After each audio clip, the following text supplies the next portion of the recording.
Shri Gurubhyo Namaha children. We welcome to our online teaching academy Ekalaiva. We started our new lesson atmosphere.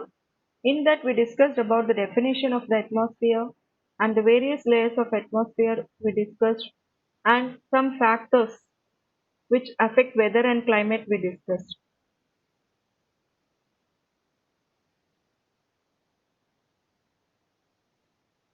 Today we are going to discuss about wind. The horizontal movement of air along the surface of the earth is called wind, whereas the vertical movement of air is called air current. The wind always blows from a high pressure area to a low pressure area. Wind is mostly named after the direction from which it blows. So, for example, the wind blowing from the east is called easterly wind or easterlies.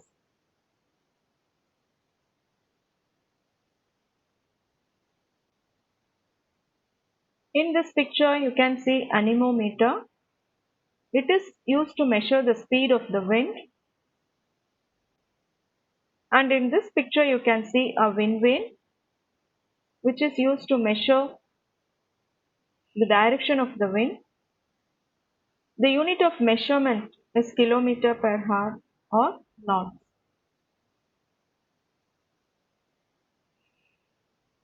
Now, types of winds. Winds are generally classified into four: planetary winds, periodic winds, variable winds, and local winds. In this, first we are going to discuss about planetary winds. The winds which constantly blow in the same direction throughout the year is called planetary winds. They are also known as permanent winds or prevailing winds. These planetary winds include trade winds, westerlies, and polar easterlies. So first, we are going to discuss few points about trade winds. In our previous classes, we studied about various zones, various heat zones of the earth, isn't it? In that, we discussed about equatorial zones, temperate zones, tropical zones, isn't it? So, trade winds blow from the subtropical high pressure belt to equatorial low pressure belt in both the hemisphere. That is in southern hemisphere as well as in the northern hemisphere. They blow regularly with the same force and in a constant direction throughout the year. These winds were very helpful to traders who depended on these winds while sailing in the seas, and so they are named as trade winds.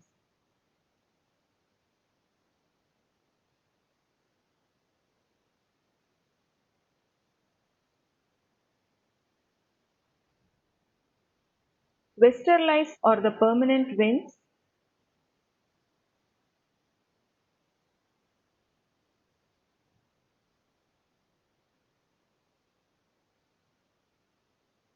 that blow from the tropical high pressure belt to the subpolar low pressure belt in both the hemispheres.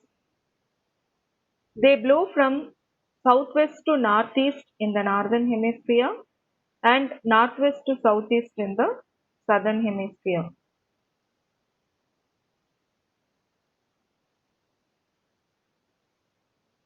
Depending on the velocity of this westerlies and speed, it is called as roaring 40s when it blows at 40 degree, and furious 50s at 50 degree, and screaming 60s at 60-degree latitude. Now we are going to discuss about easterlies, polar easterlies. Polar easterlies are cold and dry polar winds that blow from polar high pressure belt to the subpolar low pressure belt. These are weak winds blowing from northeast direction in the northern hemisphere and southeast direction in the southern hemisphere.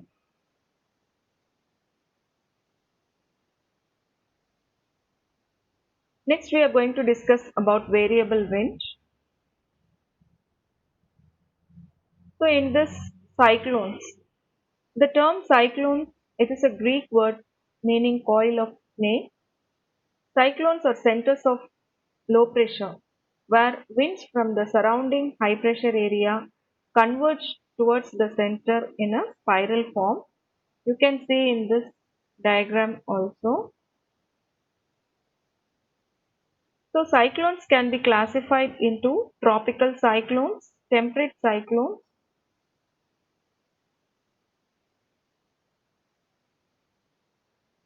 and extratropical cyclones. First, we are going to discuss about tropical cyclones. Tropical cyclones are known as cyclones in Indian Ocean, typhoons in the Western Pacific Ocean, hurricanes in the Atlantic and Eastern Pacific Ocean, bagways in Philippines, and Willy Willy in Australia, Taifu in Japan. These tropical cyclones often cause heavy loss of life and property on the coastal areas and become weak after reaching the land masses. Next, we are going to discuss about temperate cyclones. These temperate cyclones are formed along a front. Front means is a boundary separating warm and cold air masses. So these temperate cyclones are formed along a front where hot and cold air masses meet in mid latitudes between 35 and 65 north and south latitudes. Temperate cyclones do not become weak like the tropical cyclones while reaching the land.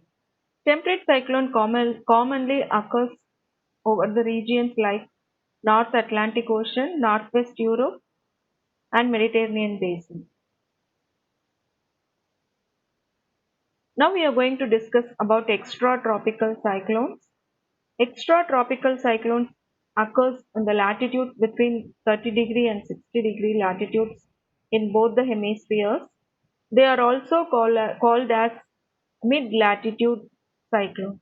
So the other name for extratropical cyclones are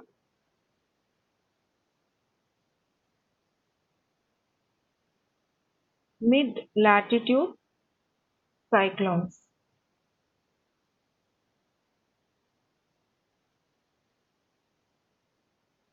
Mid-latitude cyclones.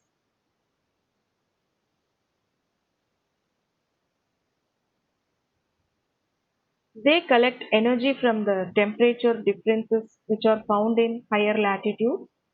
Extratropical cyclones produce mild showers to heavy rain also. We can experience thunderstorms, blizzards, and tornadoes during this time. Next, we are going to discuss about the anticyclones. Anticyclones are the opposite of cyclones. Here, an area of high pressure region is found in the center, surrounded by low pressure on all sides. The wind from the high pressure region move outwards to the low pressure region in the spiral form.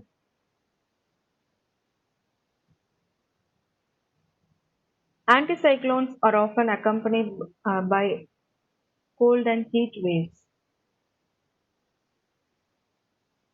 Next, we are going to discuss about local winds. Local winds are the winds that blow only in a particular locality for a short period. Mostly the effect of these local winds are experienced only in that particular area, such as land breeze and sea breeze, mountain breeze, valley breeze. These are all some examples of local winds. So they are mostly seasonal and have local names like Kohin, Sirocco, Chinook, Lu in Thar Desert. It is named as Lu in Thar Desert. Mistral, Bora. These are all the various names of local winds called in different regions of the world. Our next topic is clouds. According to their height, clouds are classified into high clouds, that is 6 to 20 km height, middle clouds 2.5 km to 6 km, low clouds, that is ground surface, up to 25 km.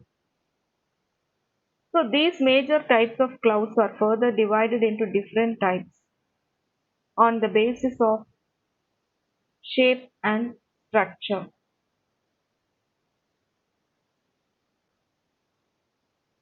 The four main types of clouds are cumulus, cirrus, nimbus, and stratus.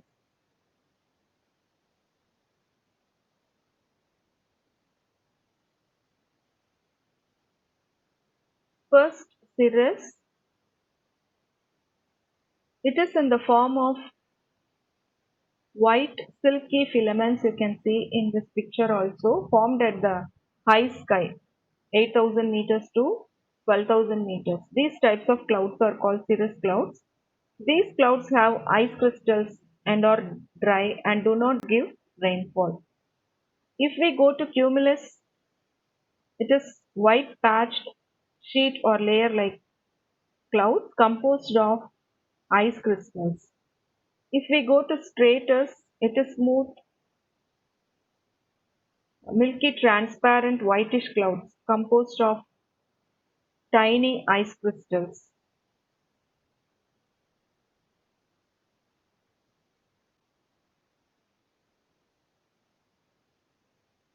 Next, we are going to discuss about precipitation.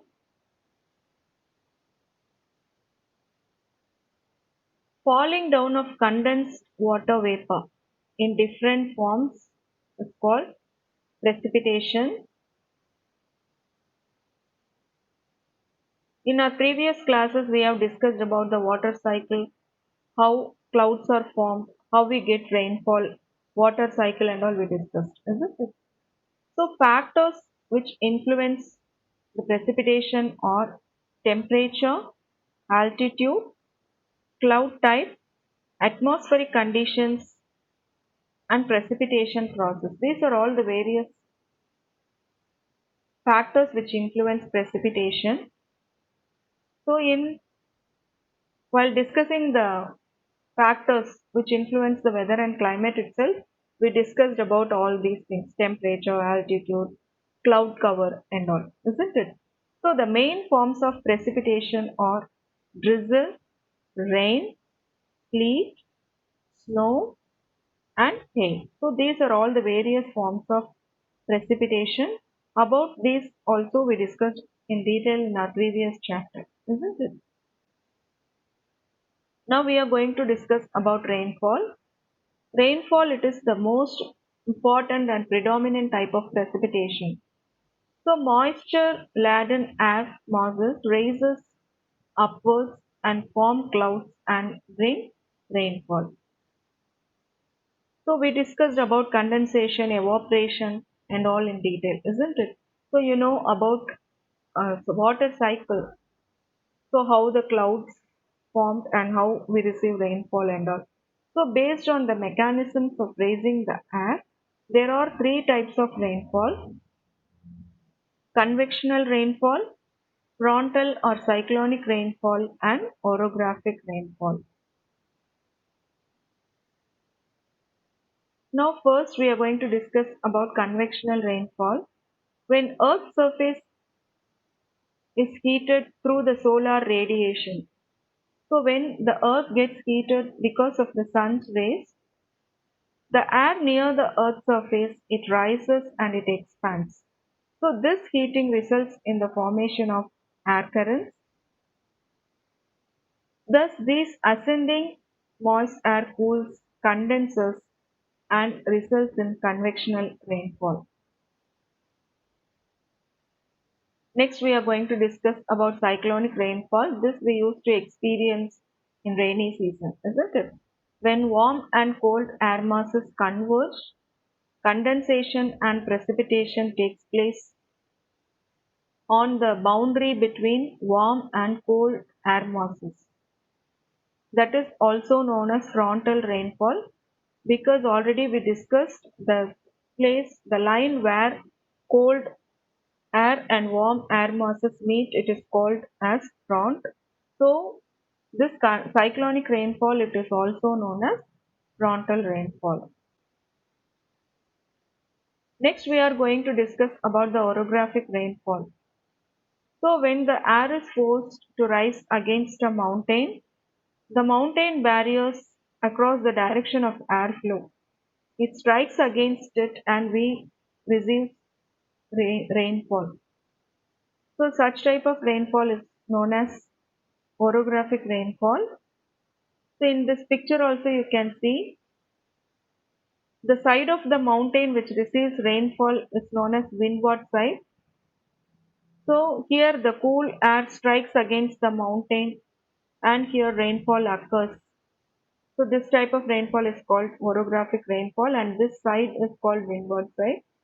The side which is just opposite to the windward side is called leeward side. It does not rain on the leeward side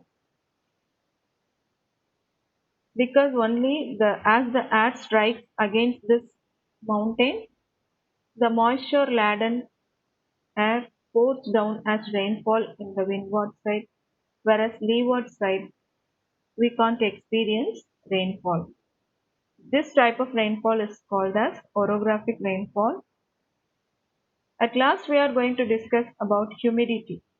Humidity is nothing but the amount of water vapor present in the atmosphere. So already in our first paragraph itself, we discussed about the components of atmosphere, isn't it? In that we discussed about water vapor.